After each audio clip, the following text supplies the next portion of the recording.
Electron, अब वो fix circular path क्या है, electron revolve only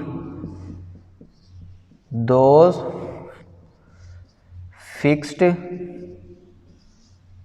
circular path whose angular momentum is quantized. अब ये क्वांटाइज्ड की बात भी आ गई है, इसको कहते हैं बच्चे क्वांटाइजेशन कंडीशन, जो इस बोहर ने यूज़ की थी, इसको क्या कहते हैं, क्वांटाइजेशन कंडीशन। ये इसके कुछ पॉइंट्स हैं। उसने कहा था इलेक्ट्रॉन उन फिक्स सर्कुलर पाथ में मूव करेगा जिनका एंगुलर मोमेंटम क्या हो। क्वांटाइज्ड का मतलब बच्चे आपने लेना है फिक्स्ड एंड स्पेसिफिक। क्वांटाइज्ड का मतलब बच्चे आपने क्या लेना है, फिक्स्ड एंड स्पेसिफिक। अब जरा मोमेंटम को समझ लें। मोमेंटम क्या होता है, मोमेंटम होता है बच्चे किसी भी चीज़ों में मैस और वेलोसिटी का हासिल ज़र, यानी मोमेंटम को रिप्रेजेंट किया जाता है P से। इधर हम क्या लिखेंगे, मैस और वेलोसिटी। क्या इलेक्ट्रॉन में मोमेंटम है, पहला सवाल तो ये है। अब इसमें ज़रा गौर से देखिए, ये बच्चे हमारे पास है न्यूक्लियस,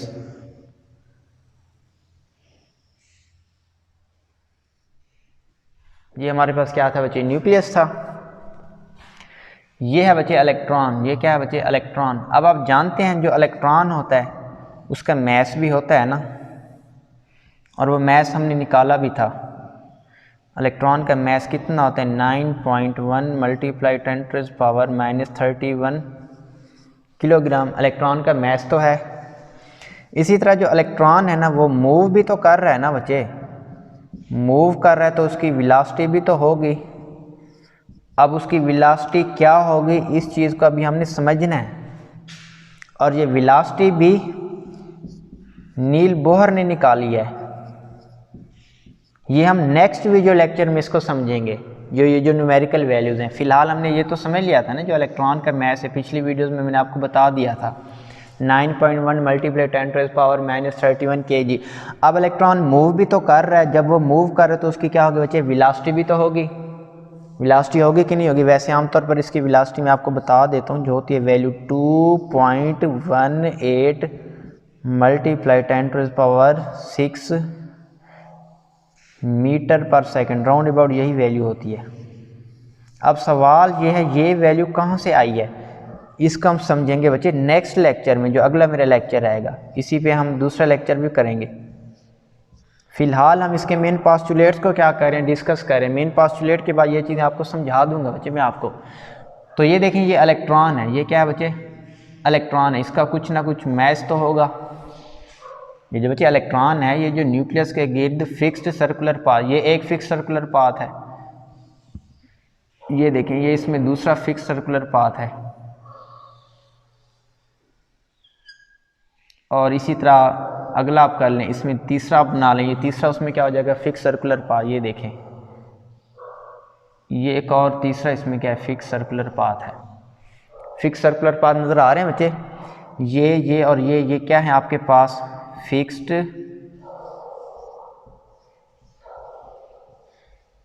सर्कुलर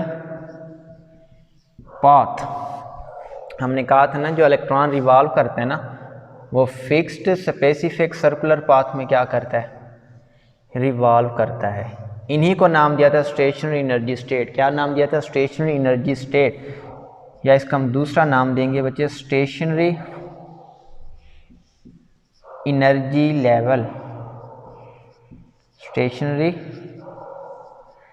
एनर्जी लेवल, बात मेरी समझ आ रही है बच्चे। यानी जो इलेक्ट्रॉन न्यूक्लियस के इर्द गिर्द खास गोल गोल रास्तों में ये जो हरकत कर रहा है उसी का नाम उन्होंने रखा था स्टेशनरी एनर्जी लेवल, या उनका नाम क्या था बच्चे, स्टेशनरी एनर्जी स्टेट। अब ये देखें इलेक्ट्रॉन है, मैस m है, ये देखें ये आगे क्या कर रहे हैं, मूव कर रहे हैं। ऐसे तो मूव कर रहा होगा ना, तो उसकी स्पीड वेलोसिटी भी अब ये इलेक्ट्रॉन कुछ देर के बाद मूव करता हुआ इधर आ जाएगा,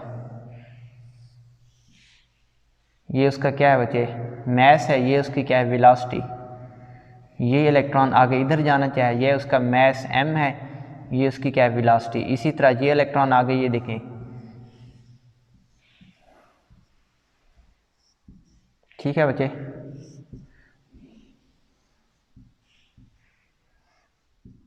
बात समझ आ रही है। ये इलेक्ट्रॉन गोल गोल फिक्स सर्कुलर पाथ में क्या करें, मूव करें, पहले यूं जाएगा, फिर यूं, फिर यूं, फिर यूं, फिर यूं, फिर यूं। अब दूसरा एक और भी सवाल है कि सर ये जो इलेक्ट्रॉन है ये बाहर क्यों नहीं जा रहा है, ये फिर दोबारा अंदर ही क्यों आ रहा है। अब ज़रा समझिएगा, ये प्रोटॉन जो है ना इलेक्ट्रॉन को अपनी तरफ खींचने की कोशिश तो करेगा, तो जब इलेक्ट्रॉन प्रोटॉन को खींचने की क्या करेगा बच्चे, चलो इस पॉइंट को इधर ही लिख लेते हैं, पांचवें पॉइंट को, इसको भी अभी मैं समझा देता हूँ। प्रोटॉन जो है ना बच्चे, वो इलेक्ट्रॉन को, किस चीज़ को, इलेक्ट्रॉन करे को क्या करेगा, अट्रैक्ट करने की कोशिश करेगा। अब इलेक्ट्रॉन गोल गोल रास्ते में क्या कर रहा है, हरकत कर रहा है। तो जब इलेक्ट्रॉन प्रोटॉन की तरफ अट्रैक्ट होने की कोशिश करेगा, जब कोई चीज़ दायरे में हरकत कर रही हो और सेंट्रल वाला पॉइंट उसमें से, दायरे में से उस चीज़ को अपनी तरफ खींचने की क्या करे, कोशिश करे, उस फोर्स को हम नाम देते हैं बच्चे सेंट्रीपिटल फोर्स। कौन सी फोर्स एक्ट करेगी, सेंट्रीपिटल फोर्स। फिर यही इलेक्ट्रॉन क्या करेगा, प्रोटॉन से दूर जाने की कोशिश करेगा, तब इसमें कौन सी फोर्स लगेगी, सेंट्रीफ्यूगल फोर्स। मेरी बात समझ आ रही है। जब प्रोटॉन इलेक्ट्रॉन को अपनी तरफ अट्रैक्ट करने की क्या करेगा, कोशिश करेगा, तब उसमें कौन सी फोर्स एक्ट करेगी बच्चे, सेंट्रीपिटल फोर्स। यानी फोर्स क्या करेगी उसको, ये देखें, ये इसमें प्रोटॉन जो है ना, ये इस इलेक्ट्रॉन को अपनी तरफ अट्रैक्ट करने की क्या करेगा, कोशिश करेगा। जब वो प्रोटॉन इलेक्ट्रॉन को अपनी तरफ अट्रैक्ट करने की कोशिश करेगा, तो इसी फोर्स के नतीजे में, अब ये इधर आ तो नहीं सकता, लेकिन इसमें एक मूवमेंट ज़रूर पैदा हो जाएगी। ये देखें, मैस एम, उसमें क्या पैदा हो गया बच्चे, वेलोसिटी। उसमें क्या पैदा हो गया बच्चे, वेलोसिटी पैदा हो गई है। यानी जो इलेक्ट्रॉन था वो प्रोटॉन की अट्रैक्शन की वजह से गोल गोल रास्ते में घूमना शुरू हो गया, तो उसके ऊपर बच्चे कौन सी फोर्स एक्ट करेगी, सेंट्रीपिटल फोर्स। कौन सी फोर्स एक्ट करेगी बच्चे, सेंट्रीपिटल फोर्स। और उसको हम रिप्रेजेंट करते हैं Fc से। किससे रिप्रेजेंट करते हैं, Fc से। Fc कब होती है, जब किसी बॉडी जिसका मैस m हो, वेलोसिटी v हो, और वो सर्कुलर पाथ में जिसका रेडियस r हो। ये क्या है बच्चे, रेडियस है। ये क्या है, उसका रेडियस है। अब इसको यूँ समझ लें, आपके लिए आसान हो जाएगा। इसको मैं तो कुछ देर के लिए क्या कर रहा हूँ, इरेज कर रहा हूँ, ठीक है बच्चे। ये वाला देखिए, मैस m, वेलोसिटी v है, ये पॉइंट आपको नज़र आ रहा है, ये इसका क्या है बच्चे, r है। ये इसका क्या है, r है। यानी प्रोटॉन जो है ना, ये इस इलेक्ट्रॉन को, ये क्या है बेसिकली आपके पास इलेक्ट्रॉन, प्रोटॉन इलेक्ट्रॉन को अपनी तरफ अट्रैक्ट करने की क्या करेगा, कोशिश करेगा। इलेक्ट्रॉन का मैस m है, जब ये प्रोटॉन इलेक्ट्रॉन को अपनी तरफ अट्रैक्ट करेगा, अब इलेक्ट्रॉन डायरेक्टली लाजमी नहीं है इसकी तरफ अट्रैक्ट हो जाए। इस अट्रैक्शन के नतीजे में इलेक्ट्रॉन में, ये देखें, थोड़ी सी क्या पैदा होगी, मूवमेंट। ये देखें, ये ऐसे मूवमेंट शो कर रहा है। मैस m था, वेलोसिटी v हो गई है। अब बेसिकली प्रोटॉन जो और इलेक्ट्रॉन में ये जो आपको डिस्टेंस नज़र आ रहा है, ये जो सर्कल का, क्योंकि इलेक्ट्रॉन सर्कुलर पाथ में मूव करना शुरू हो जाएगा। जब फिर हम सर्कुलर पाथ का हाफ निकालते हैं, उसको हम क्या नाम देते हैं बच्चे, रेडियस। तो ऐसा कब हुआ है, ये मैस m, वेलोसिटी v, उसमें ये जो मैस में वेलोसिटी पैदा हो रही है, रेडियस r, उसमें डिस्टेंस, इसमें ये जो फोर्स पैदा हो रही है, जो प्रोटॉन इलेक्ट्रॉन को अपनी तरफ खींच रहा है, उसको कहते हैं बच्चे सेंट्रीपिटल फोर्स। क्या कहते हैं बच्चे, सेंट्रीपिटल फोर्स। फिर इसी में देखें, सेंट्रीपिटल फोर्स की वजह से अब ये इलेक्ट्रॉन जो है ना, ये इसकी तरफ अट्रैक्ट हो रहा है, लेकिन इलेक्ट्रॉन भी तो इसके बरक्स कुछ ना कुछ फोर्स लगाएगा, जो अपोजिट उसके में क्या होगी, फोर्स होगी। अब प्रोटॉन इसको अपनी तरफ अट्रैक्ट कर रहा है, लेकिन इलेक्ट्रॉन कुछ फोर्स लगाएगा, जो कोशिश करेगा उसको दायरे से बाहर ले जाए। उस फोर्स का बच्चे हम नाम देंगे सेंट्रीफ्यूगल फोर्स, Fg, और उसका साइन अपोजिट होगा, mv² r। फोर्सेस दोनों इक्वल होंगी, मैग्नीट्यूड में दोनों forces equal. Fc is equal to Fg। जितना फोर्स उसको अपनी तरफ अट्रैक्ट कर रही है उतना फोर्स उसके क्या आ रही है, अपोजिंग भी एक्ट कर रही है। इसको हम कहते हैं opposing effect of body, inertia भी इसको मेरे ख्याल में कहा जाता है। ये फिजिक्स में ये टर्म इंट्रोड्यूस्ड होती है। मज़ीद सिंपली आप फिर जो फोर्स दायरे में उसको अपनी तरफ खींच रही है उसको कहेंगे सेंट्रीपिटल फोर्स, जो उसको दायरे से दूर लेकर जाने की कोशिश कर रही है उसको आप क्या नाम देंगे जी, सेंट्रीफ्यूगल फोर्स। अब ये दोनों फोर्सेज इक्वल हैं, क्या है बच्चे, दोनों फोर्सेज इक्वल हैं। यही वजह है फिर जो इलेक्ट्रॉन है वो फिक्स्ड सर्कुलर पाथ में मूव करेगा। क्यों फिक्स सर्कुलर पाथ में मूव करेगा, क्योंकि उसमें सेंट्रीपिटल फोर्स और सेंट्रीफ्यूगल फोर्स एक्ट कर रही हैं और ये दोनों फोर्सेज इक्वल होंगी। फोर्सेज इक्वल होने की वजह से वो गोल गोल फिक्स्ड सर्कुलर पाथ में क्या करेगा, मूव करेगा। इसी वजह से फिर ये जो इलेक्ट्रॉन है ना वो प्रोटॉन या न्यूक्लियस में कोलैप्स नहीं करेगा। इन दो फोर्सेस के होने की वजह से और इक्वल होने की वजह से वो जो फिर इलेक्ट्रॉन है वो फिक्स्ड सर्कुलर पाथ में मूव करना शुरू हो जाएगा। अब वो उसकी तरफ अट्रैक्ट ज़रूर होगा, लेकिन अट्रैक्शन के नतीजे में ये नहीं होगा कि वो पूरा का पूरा उसमें क्या कर जाए, कोलैप्स कर जाए। क्यों, क्योंकि उसके अंदर ये दोनों फोर्सेस एक्ट कर रही है। तो रदरफोर्ड ने ये कंसेप्ट नहीं दिया था, कौन सा, कि उसके अंदर सेंट्रीपिटल और सेंट्रीफ्यूगल फोर्स भी एक्ट कर रही हैं। इसी वजह से बोहर ने ये कंसेप्ट दिया था कि उसके अंदर जो प्रोटॉन है वो इलेक्ट्रॉन को अपनी तरफ क्या करेगा, अट्रैक्ट, फिर जो इलेक्ट्रॉन है वो प्रोटॉन से दूर जाने की कोशिश करेगा। इसमें ये फोर्स होगी सेंट्रीपिटल, ये जो फोर्स होगी सेंट्रीफ्यूगल।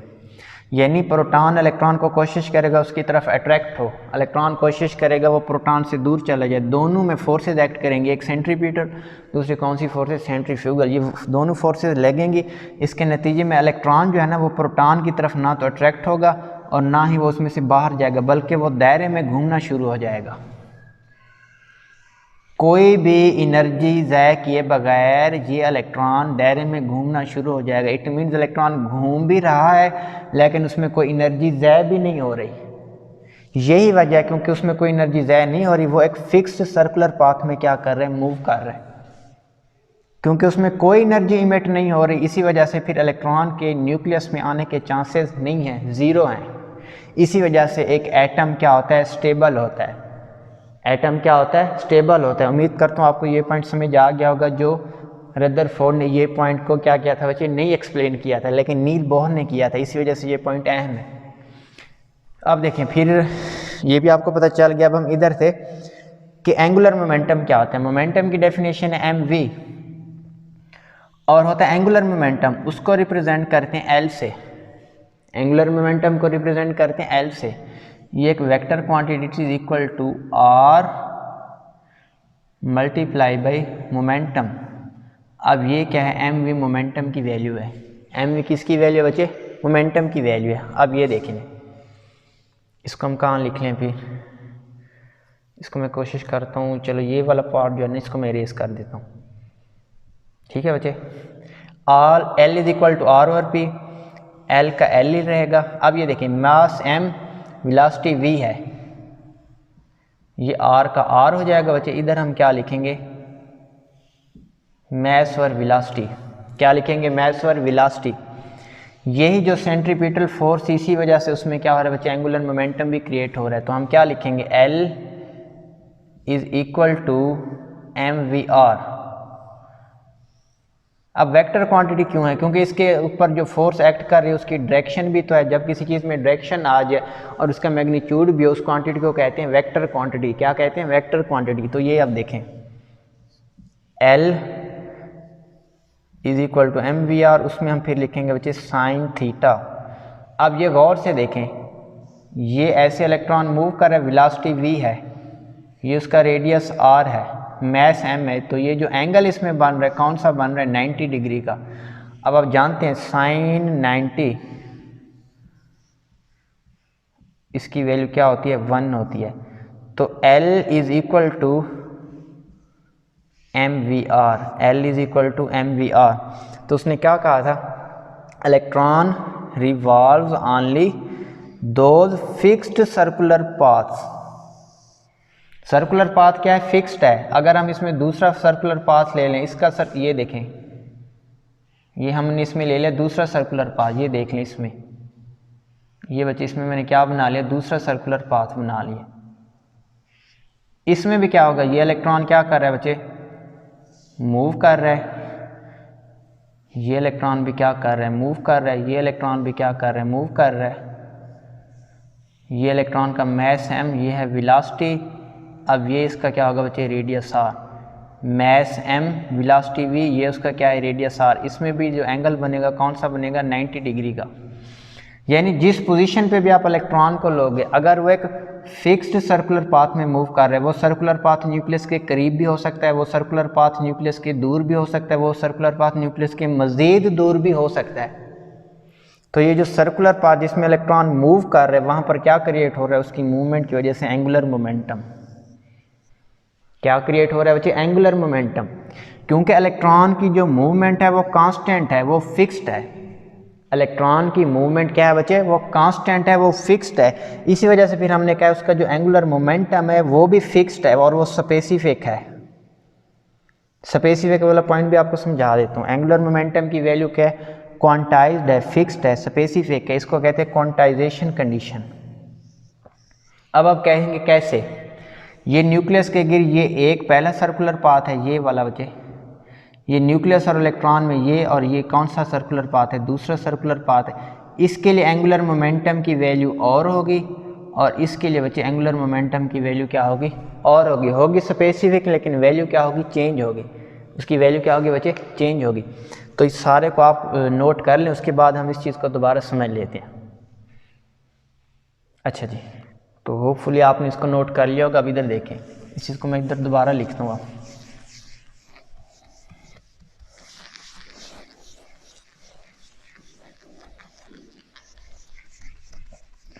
ठीक है बच्चे, ये पांचवा पॉइंट था, ये हम डिस्कस कर रहे हैं कि इलेक्ट्रॉन जो है ना वो उन सर्कुलर पाथ में मूव करेगा जिनका एंगुलर मोमेंटम की वैल्यू क्या होगी, फिक्स्ड और कांस्टेंट। ये देखें, ये न्यूक्लियस है, ये उसके गिर ये एक सर्कुलर पाथ है बच्चे, ये दूसरा सर्कुलर पाथ है, और ये क्या है बच्चे, तीसरा सर्कुलर पाथ है। अब ये देखें, इसका डिस्टेंस और है, इसका डिस्टेंस और है, इस चीज़ का डिस्टेंस क्या है, और है।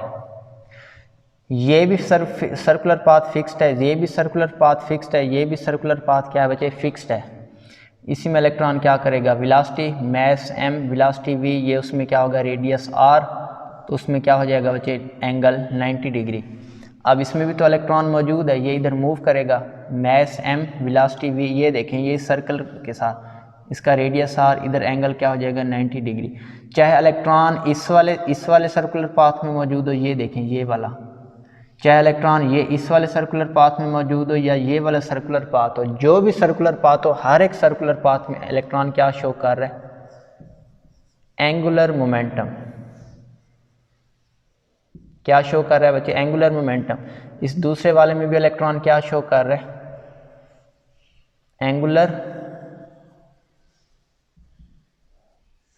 Angular momentum. लेकिन वैल्यू थोड़ी सी चेंज हो जाएगी, वो वैल्यू चेंज होगी, वो भी कांस्टेंट रहेगी। तीसरे में भी, इसमें भी इलेक्ट्रॉन क्या शो करेगा बच्चे, एंगुलर मोमेंटम। तीन में इलेक्ट्रॉन क्या शो कर रहे हैं, एंगुलर मोमेंटम। एंगुलर मोमेंटम की वैल्यू है क्या, वो है बच्चे L is equal to mv/r, mvr is equal to NH/2π। तो हम L की वजह हम इसमें लिखते हैं mvr, कि इलेक्ट्रॉन का मैस क्या है बच्चे, ये देखें ये इलेक्ट्रॉन है ना, उसका मैस m है, वेलोसिटी v है, और ये देखें ये रेडियस r, न्यूक्लियस का और उसके आखिरी इलेक्ट्रॉन जो जिस शेल में मूव कर रहा है उसके दरमियान ये जो डिस्टेंस है वो क्या है, radius r, mvr। It is called angular momentum, it is called angular momentum.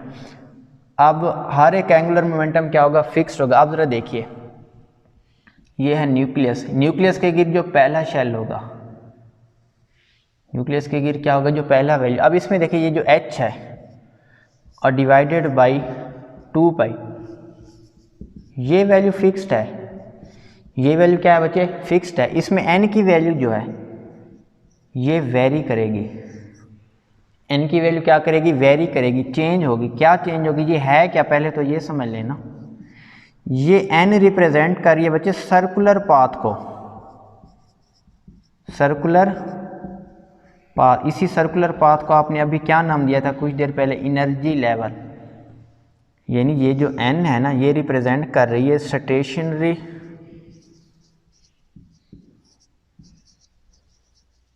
Energy level को, ये n की वैल्यू किसको रिप्रेजेंट कर रही है बच्चे? स्टेशनरी एनर्जी लेवल को।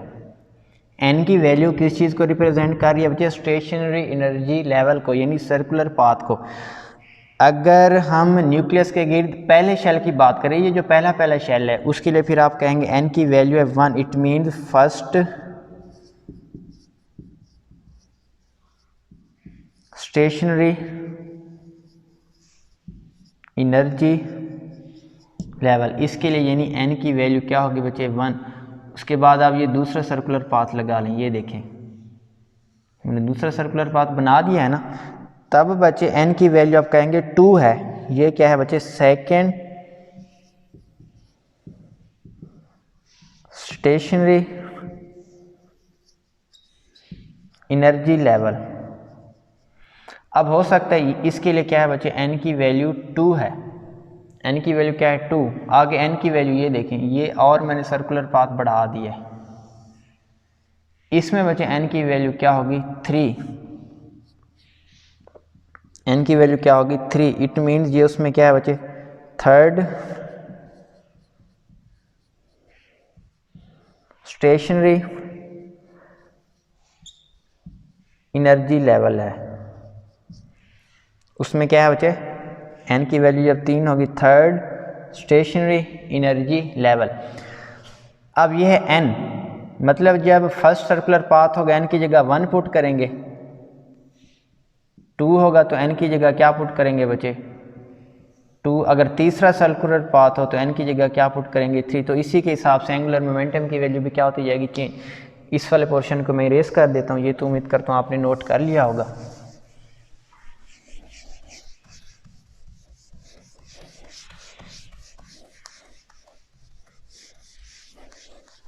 अब जरा समझिएगा, MVR क्या है बच्चे? Value MVR is equal to NH/2π। ये जो n की वैल्यू है ये 1 भी हो सकती है, 2 भी हो सकती है, ये कुछ भी हो सकती है। ये n की वैल्यू आगे मूव करती जाएगी, ये n तक जा सकती है, 10 हो सकते हैं, 20, 30, 40। अगर n की वैल्यू 1 है तो MVR क्या होगा बच्चे? ये देखें, MVR होगा बच्चे H/2π। ये हमारे पास है first stationary energy level, angular momentum की वैल्यू। ये देखें तो फर्स्ट शेल में जितने भी इलेक्ट्रॉन होंगे, जितने भी क्या होंगे बच्चे?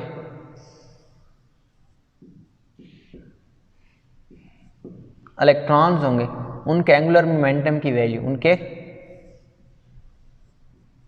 Angular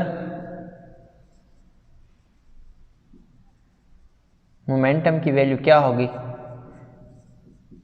H/2π। बात समझ आ गया? चाहे एक इलेक्ट्रॉन है, उसमें क्या है? खाली एक इलेक्ट्रॉन, उसके लिए एंगुलर मोमेंटम क्या होगा? H/2π। उसमें अगर दूसरा इलेक्ट्रॉन आ गया, लेट्स सपोज, उसके लिए भी एंगुलर मोमेंटम की वैल्यू क्या होगी? H/2π। उसमें 3 इलेक्ट्रॉन आ गए तो उसके लिए बच्चे h की वैल्यू क्या होगी? 2π। बात मेरी आपको उम्मीद करता हूँ समझ आ गई होगी। अच्छा, अगर n की वैल्यू हो 2 तब एंगुलर मोमेंटम की वैल्यू क्या होगी? ये तो है जनरल फार्मूला। अब n की जगह हम क्या लिखेंगे बच्चे? 2h/2π। 2h/2π ये किसके लिए बच्चे? Second stationary energy level. और ये वैल्यू क्या है? ये है angular momentum for electrons of second stationary energy level. ये जो वैल्यू है ना सेकेंड शेल में, यानी सेकेंड एनर्जी लेवल ऑर्बिट में या सेकेंडरी एनर्जी लेवल में जितने भी इलेक्ट्रॉन होंगे, अगर उसमें मिसाल के तौर पर एक इलेक्ट्रॉन, उसके लिए फिर एंगुलर मोमेंटम की वैल्यू क्या होगी? 2h/2π फिक्स रहेगी। अगर उसके अंदर है 2 इलेक्ट्रॉन, तब भी उनकी उस एक इलेक्ट्रॉन यानी 2 इलेक्ट्रॉन से मुराद जो दूसरा इलेक्ट्रॉन है, एक इलेक्ट्रॉन, ये क्या बच्चे? ये देखें, ये उसमें एक इलेक्ट्रॉन, ये है दूसरा इलेक्ट्रॉन, ये है तीसरा, ये है चौथा, ये क्या है? पांचवा। यानी सेकंड एनर्जी लेवल में 5 इलेक्ट्रॉन है, मिसाल दे रहा हूँ। सेकंड एनर्जी लेवल में कितने 5 इलेक्ट्रॉन। अब हर एक इलेक्ट्रॉन के लिए जो एंगुलर मोमेंटम की वैल्यू होगी वो क्या होगी 2h/2π। इसके लिए भी वैल्यू क्या होगी बच्चे 2h/2π। इसके लिए भी वैल्यू क्या होगी बच्चे 2h/2π। इसके लिए भी वैल्यू क्या होगी बच्चे 2h/2π। इसके लिए भी वैल्यू क्या होगी 2h/2π। अगर इसी तरह MVR यानी ये तो थी सेकंड एनर्जी लेवल के लिए, इसके लिए थी बच्चे सेकंड एनर्जी लेवल के। अगर वो अगले एनर्जी लेवल में उसकी क्या आ जाए बच्चे इलेक्ट्रॉन चला जाए तो फिर क्या होगी वैल्यू MVR = 3h/2π। तो इधर हम लिख सकते हैं जो MVR की वैल्यू है वो है NH/2π, वो है H/2π, वो है बच्चे 2h/2π। वो वैल्यू क्या है बच्चे 3h/3π। इसी तरह ये वैल्यू क्या करती रहेगी बच्चे मूव करती जाएगी यानी इंक्रीज़ होती जाएगी। इस तरह उसकी वैल्यू क्या होती जाएगी इंक्रीज़ होती जाएगी। ठीक है बच्चे, ये भी पॉइंट आपको उम्मीद करता हूँ समझ आ गया होगा। अब इस वाले पोर्शन में आ जाए ज़रा, उसका अगला पॉइंट्स देख लें।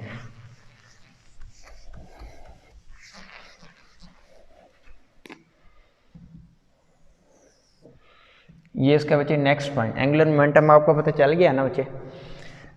तो एंगुलर मोमेंटम MVR में फार्मूला है NH/2π। इसमें ये जो N है बच्चे ये रिप्रेजेंट करता है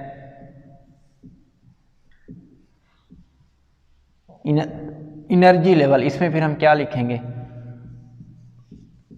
मोर दी वैल्यू ऑफ N। तो फिर आप कहेंगे बच्चे more the electron distance from nucleus, और साथ ही आप लिखेंगे more the increase in energy of shell. यानी ये आपके पास है न्यूक्लियस, ये एक है, ये दूसरा शेल है, ये क्या है तीसरा शेल। इसके लिए n की वैल्यू 1, इसके लिए n की वैल्यू 2, इसके लिए n की वैल्यू क्या होगी बच्चे 3। जो n की वैल्यू बढ़ती जा रही है बच्चे ये देखें तो डिस्टेंस भी न्यूक्लियस से आखिरी शेल के क्या होता जा रहा है इंक्रीज होते जा रहा है। क्या होते जा रहा है बच्चे डिस्टेंस, जितना मोर दी वैल्यू ऑफ n है उतना जो इलेक्ट्रॉन का डिस्टेंस है ये इलेक्ट्रॉन का डिस्टेंस न्यूक्लियस से दूर हो रहा है। n की वैल्यू कम न्यूक्लियस इलेक्ट्रॉन करीब, n की वैल्यू कम तो इलेक्ट्रॉन न्यूक्लियस क्या और ज़्यादा क्या हो गया करीब। अब वो कह रहा है फिर जितना n की वैल्यू ज़्यादा होगी उतना इलेक्ट्रॉन की एनर्जी ज़्यादा होगी। इसमें मैं कह सकता हूँ ना N3 की जो एनर्जी है energy of N3 is greater than energy of N2 than energy of N1। N3 के जो इलेक्ट्रॉन हैं इनकी एनर्जी ज़्यादा है N2 के इलेक्ट्रॉन से और इनकी एनर्जी ज़्यादा है इनके इलेक्ट्रॉन से। अब इन इलेक्ट्रॉन से मुराद उसमें जो शेल है जो ऑर्बिट है स्टेशनरी ऑर्बिट, या इसको आपने क्या नाम देना है बच्चे स्टेशनरी शेल का नाम देना है। ठीक है बच्चे, ये भी उम्मीद करता हूँ आपको पॉइंट समझ आ गया होगा।